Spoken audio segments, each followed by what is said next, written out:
இப்போ என்னதாக்கா பண்ணுறது? ம் நம்ம போய் எப்படியாவது அவளை மிரட்டி அந்த கடையை எழுதி வாங்கிட்டு வந்துருவோம்னு பார்த்தா அந்த கிறுக்கச்சி நம்மளை பட்டாவை வச்சு கிழிக்க போகிறன்றா.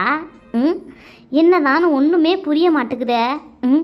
என்ன பண்ணுறது? நம்மளும் இங்கே நாலு ஆவ வீட்டில் வெட்டி முண்டமாவே உட்காந்து கிடக்குறோம். இந்த ஆளுகளை நம்பி நம்பி நம்ம எப்போ பாரு இவனுங்களுக்கு அடிமையாகவே இருந்துக்கிட்டு இருக்க வேண்டியதாக இருக்குது பாரு. உங்கள் 2 பேரை கூட பரவாயில்ல, ஏன் புருஷங்கிட்ட இந்த குடிகார பயலுக்கிட்ட நம்ம ஆட்டிக்கிட்டு என்ன சின்ன பின்னமாக பட்டுட்டு கிடக்குறேன். எம்மா கஷ்டமாக இருக்குன்னு எனக்கு தானே தெரியுது.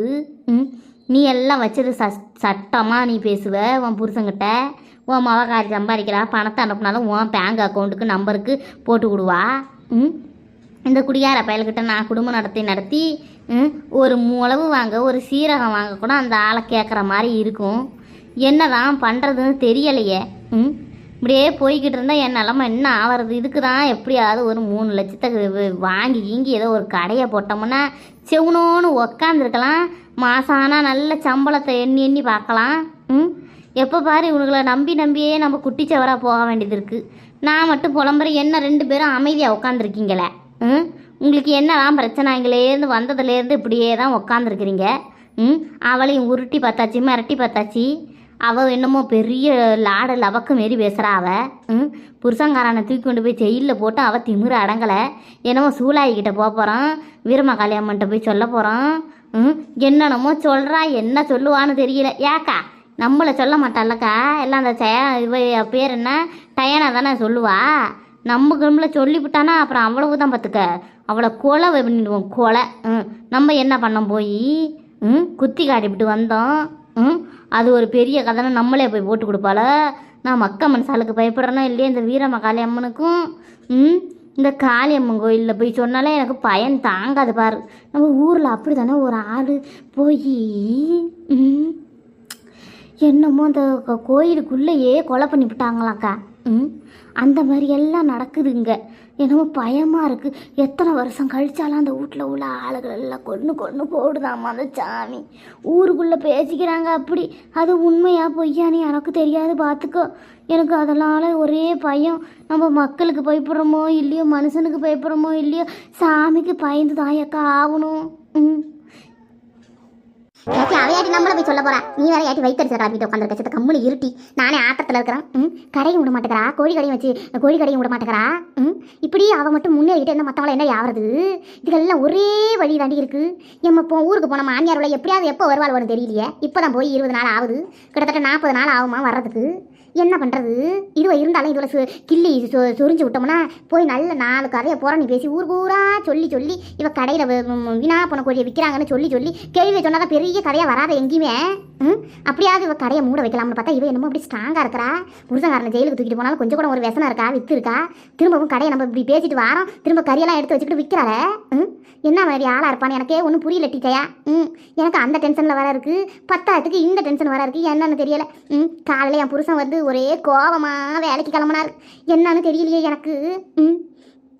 கேட்டா ஆஃபீஸ் ஓனர் ஏதோ பேசிவிட்டாருன்னு சொல்கிறாரு. ஆஃபீஸ் ஓனரே எங்கள் சம்மந்தி தானே, எப்படி திட்டுவார் என்னன்னு எனக்கு ஒன்றும் புரியலையே. எப்படி ஒரு சம்மந்தியை போய் இப்படி திட்டலாமா? இல்லைன்னா என் பிள்ளைய கட்டி நானே யோசிக்கிறேன் டிசையா சொல்லி என் பிள்ளைய கொண்டு போய் ஒரு பணக்காரனுக்கு கட்டி கொடுத்து நாங்களாம் விலை போக விரும்பலடி. என்ன சொல்கிறேன்? நம்ம தகுதிக்கு உள்ள ஆளுகளை பார்த்து கல்யாணம் பண்ணி வச்சோம்னா நம்மளும் நல்லா தைரியமாக நிமித்திக்கிட்டு பேசலாம் கொள்ளலாம். நமக்குன்னு ஒரு மரியாதை இருக்கும். நம்மளை விட அதிக பணம் வச்சிருக்கவங்ககிட்ட நம்ம என்றைக்குமே அடிமை மாரி தாண்டி நம்மளை நடத்துவாங்க. எனக்கு அது வர ஒரு பக்கம் ஓடிக்கிட்டே இருக்குது. என்னன்னு தெரியல. போன வாரம் அந்த மாப்பிள்ளை பையன் வர போன் போட்டு என்னன்னு எப்படி இருக்கீங்க ஏதா இருக்கீங்கன்னு விசாரிக்கலாம். எனக்கு என்னதான் முடிவு எடுக்கிறதுன்னு ஒன்றுமே தெரியலடி. இதுக்கு மத்தியில் என் நாத்தனாக்காரி வர காலையில் எத்தனை வாட்டி போன் அடிச்சுக்கிட்டே இருந்தா பாரு. மிஸ்டு கால் வந்துக்கிட்டே இருந்துச்சு. நான் போனே எடுக்கலையே. என்னத்துக்கு இருக்கலையே ஆவகாலம் ஏமாண்டத்துக்கிட்டே இடத்தை எடுத்து பேசணும் கொண்டு வந்துட்டு போனே எடுக்கலை. இந்த அஞ்சமாவா இருந்தால் கூட பரவாயில்ல, நம்ம எடுக்கலாம். இந்த பொம்பளைகிட்ட எடுக்க முடியுமா? உன் கதை உனக்கு இருந்தாலும் உன் கதை ரொம்ப சோகத்தில் தான் போய்கிட்டு இருக்கு. சரி விடு அக்கா, கவலைப்படாத. அப்புறம் என்ன தான் பண்ண சொல்கிற? இப்படியெல்லாம் நடக்கும் நம்ம என்ன கனவாக கண்டோம்? எந்த ஊர்லேயும் பெத்த அப்பா ஆத்தா தமக்கு பெத்த பிள்ளைகளுக்கு நல்லபடியாக ஒரு மாப்பிள்ளையை பார்த்து நல்லபடியாக கல்யாணம் பண்ணி வைக்கணும்னு தான் நினச்சிக்கிட்டு இருக்கிறோம். அது எப்படி போய் முடியுது பாரு. எல்லாத்துக்கும் காரணம் எடுபட்ட நாத்தனாக்காரிவை தான்க்கா எல்லாத்துக்குமே காரணம். இவ்வளோலாம் செவனோன்னு இருந்தால் என்னமோ சொந்தம் விட்டு போகக்கூடாது. நல்லா வாயில் வருது, நல்லா பச்சையாக சொந்தம் விட்டு போகக்கூடாது, சொந்தம் விட்டு போகக்கூடாதுன்னு ஈர்த்து கொண்டு போய் நம்ம வாழ்ந்த வாழ்க்கை துக்கம் தாங்க விட தாங்காத இடத்துல கொண்டு போய் நம்ம புள்ளிவெளியும் தலையெழுத்தா வந்து கிடக்கு. எனக்கு இன்னொரு விஷயம் என்ன தெரியுமா, நம்ம ஒரு லெவலுக்கு இருப்போம்க்கா. பணம் இருந்தாலும் சரி இல்லைனாலும் ஒரு லெவலுக்கு இருப்போம் பாரு. இப்போ நான்லாம் பையனை பெற்று வச்சுருக்கிறேன். என் புருஷங்காரன் மாதம் 2 லட்சம் சம்பளம் வாங்குறான். ஆனால் பாதி குடிச்சே தான் அழிக்கிறான், அது போகுது. ஆனால் என் பிள்ளையெல்லாம் பாரு பெரிய பெரிய ஸ்கூலில் படிக்க வைக்கிறேன். நல்லபடியாக ஒரு பெரிய இடத்துல நல்ல வேலைக்கு அனுப்பணும், நம்மளும் நல்ல பெரிய வீடாக கட்டிக்கிட்டு நல்ல ஊர் உலகத்தில் இல்லாத அந்தஸ்து நம்ம வச்சுக்கிட்டு நம்ம பிள்ளைய நல்லா கௌரவமாக வச்சுக்கணும்னு நம்ம நினைப்போம்.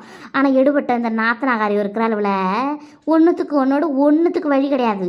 ஆனால் நம்ம இப்போ எப்படியாவது அவளை இழுத்துட்டு வந்து நம்ம புள்ள பெற்று வச்சுருந்தோம்னா பிள்ளைக்கு கட்டி வச்சிடணும். நம்ம புள்ள போய் அங்கே நல்லபடியாக வாழணும். 2வது ஒரு சீர் சனத்தை கூட செய்யறது கிடையாது. ஓசியிலே கல்யாணம் பண்ணி வச்சுட்டோம்னா அது போய் அங்கே நல்லா ஒன்றும் இல்லாத வந்துவிட்டு நம்மளை மூளையில் உட்கார வச்சிருப்பாரு. ஒன்றும் சோறு போட முடியாது, ஒன்றும் போட முடியாது. ஏஞ்சி வெளில ஓடுறி அவளை இவ்வளோன்னு பேசுகிறாளோ பற்றியா. அந்த மாதிரி கேரக்டரெல்லாம் இருக்கும் இந்த வீட்டில் பிறக்கிறது. பெருத்தேரை கட்டி வச்சா கூட நல்லா இருக்கலாம்க்கா நம்ம. அந்த மாதிரிலாம் இவளுகளுக்கு பொறாமல் தாங்க முடியாது தான். இப்போது மவகாரி எடுத்துக்கேன், நல்லா சம்பாதிக்கிறா. உன் புருஷனும் இப்போ நல்லா சம்பாதிக்கிறாரு. 10த்துக்கு மொட்டைச்சி சொத்து சேர்த்து வச்சுருக்குது. உங்கள் மாமனார் வேலை செஞ்சு எல்லாத்தையும் காசெல்லாம் சேஃப்டி பண்ணி வச்சுக்கிறாரு. 10த்துக்கு உன் பெரிய மாமியாரும் உங்கள்கிட்ட தான் சம்பாரித்து கொடுக்குது. இப்போ இத்தனை வருமானமும் இருக்க கொலைய நம்ம எதுக்கு நம்ம பையனுக்கு வெளியில் பொண்ணு எடுக்கணும், இங்கேருந்து எடுத்துக்கிட்டோம்னா சொத்து வெளியில் போகாதில்ல அப்படின்ற திட்டம்க்கா. அதெல்லாம் நீ என்ன நினச்சிக்கிட்டு பண்ணுற? எல்லாம் இப்படி தான் நடக்குது ஊர் உலகத்தெல்லாம். பின்ன என்ன இதெல்லாம் பார்த்தா எனக்கு எப்படி நம்ம பட்டிலே கஷ்டப்பட்டு ஆஞ்சி ஓஞ்சி கஞ்சும் தண்ணியுமா குடித்து சொத்து சேர்த்து வைப்போம். இவ்வளோ அப்படியே இடையில வந்து அப்படியே நறுக்குன்னு உள்ளே உக்காந்துக்குவாளுவோ பாரு. எனக்கெல்லாம் அதெல்லாம் பார்த்தா எனக்கு எரிச்சலாக தான் வரும் பாரு. ஆமாம், என்னடி நான் ரொம்ப நேரம் பேசிக்கிட்டு இருக்கிறேன், நீ என்னடி அமைதியாக இருந்துக்கிட்டு என்னமோ கண்ணில் தாரையாக கொட்டுத. என்னடி ஆச்சு உனக்கு? என்ன அதுன்னு சொல்லு. ஏட்டியே சொல்லியே. என்ன உனக்கு என்னன்னு ஒன்றுமே புரியலையாக்கா? ஏக்கா பஞ்சவரத்தக்கா, காலையிலேருந்து இவளை பார்த்துக்கிட்டு தான் இருக்கிறேன். வந்து உக்காந்து அழுதுகிட்டே தான் இருக்கிறா. நான் வர்றதுக்கு முன்னாடி ஆளாக வந்து உக்காந்துக்கு அழுதுகிட்டு இருக்கிறா. என்னன்னு கேட்டால் ஒன்றும் வாயை திறக்க மாட்டேங்கிறா, ஒன்றும் திறக்க மாட்டேங்கிறா. என்ன நடந்ததுன்னு தெரியலையே வீட்டில். நேற்று அந்த பார்வதி கதை முடிஞ்ச கணக்கில் நம்ம எல்லாம் வீட்டுக்கு போயிட்டோம். இவ என்ன பண்ணி தொலைச்சான்னு தெரியலையே வீட்டுக்கு போய். அந்த மனுஷங்கிட்ட எதுவும் சண்டை கண்டை வாங்கி வச்சுட்டாளா? ஏட்டி எம்மா பேசிக்கிட்டு இருக்கிறோம், வாயை திறக்கிறாளா என்னன்னு பாரு. எட்டி நேற்று அந்த டயானா சொன்ன கதையை கொண்டு போய் உன் புருஷங்கிட்ட கேட்டிய? அந்த ஆள் போட்டு உன்னை பொழஞ்சி கிழஞ்சி தள்ளி விட்டானா? இது எப்போவுமே வாயை வச்சுக்கிட்டு சும்மாவே இருக்க மாட்டீங்களா டீ? என்ன நடந்துச்சுன்னு கேட்க வாயில் செத்த நாய் செருப்பு கடிச்ச மாரி உட்காந்து கிடக்குறா பாரு. என்னடி இது எனக்கு ஆத்திரம் வந்துட்டு சொல்லி ஒழுங்கா சொல்லி என்ன நடந்துச்சு? இனி உயிரோட இருக்க மாட்டேன்டி. அடி நான் எதுக்கிட்டே கிடக்கணும்? ஆரம்பத்தில் நான் கூட அழகாக தான் இருந்தேன்டி. என்னைய அப்படி சொல்லி வர்ணிச்சு என் புருஷன் என்னை கட்டிக்கிட்டு வந்தாண்டி. ஏமாத்தி சொத்து பத்து இருக்குன்னு கட்டிக்கிட்டு வந்திருக்கிறான்னு சொல்கிறான்டி. இன்றைக்கி நான் போய் கேட்குறதுக்கு என்னை பார்த்து ரசித்து பிடிச்சி தானே கட்டினீங்க, எதுக்குங்க இப்படி மற்ற பொண்ணுங்களை தேடிக்கிட்டு நான் ஒன்றை கல்யாணம் பண்ணிக்கிறேன் போய் பணத்தை கொடுத்து அழிஞ்சதும் இல்லாமல் எனக்கு தெரியாமல் வர கொடுத்து இப்படி சீரழிச்சிக்கிட்டு இருக்கிறீங்களே. நம்ம பிள்ளைக்கு நல்லது கட்டதெல்லாம் யார் பாப்பா? காசு பணம் வந்தால் ஒழுங்காக சேர்த்து வைப்போம், ஒரு பேங்கில் போடுவோம். என்ன நமக்கு குறை இருக்குது? நம்ம பொண்டாட்டி வழியில் எதுவும் செய்யாத கொள்ளாத வெறும் ஆளாக விட்டுட்டாங்களா? எவ்வளோ மரியாதை மதிப்பு எல்லாத்துக்கும் அதிகமாக செய்கிறாங்களோ கொள்கிறாங்களோ. ஏங்க எனக்கு இப்படி துரோகம் பண்ணுறீங்கன்னு கேட்டேன்டி. அதுக்கு நான் அந்த மனுஷால் என்ன திரும்ப சொல்கிறான், நான் செவனோன்னு இருந்தாலும் என்னை எப்போ பாரு நீ நோண்டி பார்த்து என்னை உசுப்பேற்றிக்கிட்டு இருக்கடி நீனு. நான் செவனோன்னு இருக்கிறேன் என்னமோ அப்போ பேசுன இந்த டயானா கிட்ட உண்மை தான். ஒரு 3 லட்சம் நான் பணம் கொடுத்ததும் உண்மை தான். அதையும் தான் நீ போய் பிடுங்கிக்கிட்டு வந்துட்டிய. அப்புறம் என்ன நீ உனக்கு திரும்ப பேச்சு வேண்டி கிடக்குன்னு என்னை பிடிச்சி கேள்வி கேட்டாப்புல. கரெக்டாக தான் சொல்லியிருக்கிறாரு. பின்ன அப்போ உள்ள கதையெல்லாமா நீ இப்போ நோண்டுன? கேட்டியே? சரி சொல்லு மேலே. அப்புறம் என்ன கேட்டுக்கிட்டு உனக்கு இருக்கு? அப்புறம் அப்போ கேட்டுக்கிட்டே இருக்கும்போது என்ன சொல்லிட்டாரு, உன் தொல்லை பெரிய தொல்லையாக இருக்குது, என்னைக்கு ஒன்று தான் தலை விட்டு வேற ஒருத்தி ஈத்துட்டு வந்து வீட்டில் வச்சு நான் குடும்பம் நடத்த போகிறேன்னு தெரியல, எனக்கு ஒன்று சுத்தமாக பிடிக்கல, உன் சொத்து பணத்துக்கு தான் ஆசைப்பட்டு உன்னை கட்டிக்கிட்டேன், உனக்கு எனக்கு சம்மந்தமே கிடையாது, ஏணி வச்சாலும் எட்டாது அப்படின்லாம் பேசிட்டாருடி. யாக்கா எங்கள் வீட்டில் எத்தனை கோடி செஞ்சாங்க, இந்த காது குத்துக்கு பொட்டை பிள்ளை இருக்கா, வேறு எதுவும் பிள்ளையோ இருக்கா, என் அண்ணன் தம்பிகளுக்கு கல்யாணம் நடக்கிறதுக்குள்ளே சீக்கிரம் இந்த பிள்ளைக்கு நல்லபடியாக செஞ்சு வச்சுருவோம், வர போகிறவ நாளைக்கு எதுவும் செய்வாளா கொள்ளுவாளான்னு தெரிஞ்சுக்கிட்டு பயந்துக்கிட்டு செஞ்சாங்களே, அது கூட இந்த ஆளுக்கு நன்றி விசுவாசமே இல்லை. சரி அது கிடக்கட்டும், நான் என்ன சொன்னேன், எதுக்குப்பா டயானாருக்கு அப்புறம் 3 லட்சம் கொடுத்தியான், இப்போ எல்லாம் ஊரே சிரிக்குது உன் கதை ஒழுங்காக சொல்லிவிடுன்னு கேட்டதுக்கு, ஆமாம் கொடுத்தந்தான், இப்போ என்ன பண்ண சொல்கிற, இப்படி வர்ற காசெல்லாம் என்ன பண்ணணும், எதை பார்க்குறவங்கக்கிட்ட சிரித்து நமக்கு சந்தோஷமாக பேசுகிறவங்கக்கிட்ட கொடுக்கறது தான், இப்போ என்ன உங்ககிட்ட நான் உன்னை கல்யாணம் பண்ணதே தப்பு, சரியான பைத்தியகாரத்தனம் பண்ணிவிட்டேன், எங்கள் அப்பா செத்தானே சாவும்போது இந்த பொண்ணு தாண்டா குடும்பத்துக்கு செட் ஆகும்னு இழுத்துட்டு வந்து என் தள்ள கட்டி வச்சுக்கிட்டு என்னை உயிரை எடுத்து கொட்டிட்டான். அப்போவே நான் எனக்கு பிடிச்ச மாதிரி ஒரு பொண்ணை பார்த்து கட்டியிருந்தேன்னா இப்போலாம் நான் எதுக்கு மற்ற பொண்ணை போய் இப்போ கல்யாணம் பண்ணிக்கின்னு காசு கொடுத்து கேட்க போகிறேன் அப்படின்னு சொல்கிறாங்க்கா.